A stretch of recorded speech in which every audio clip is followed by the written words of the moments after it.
RVClub.com, and I'm here at 2215 24th Avenue.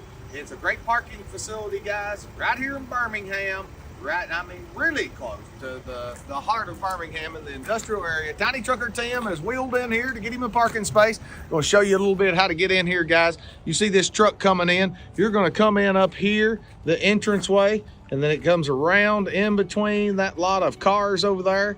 You're going to come all the way down like this truck, and then the lot flares out and opens up, and then there's plenty of parking in this facility. You guys need a place to stay just right in the heart of Birmingham. This is a great location, guys.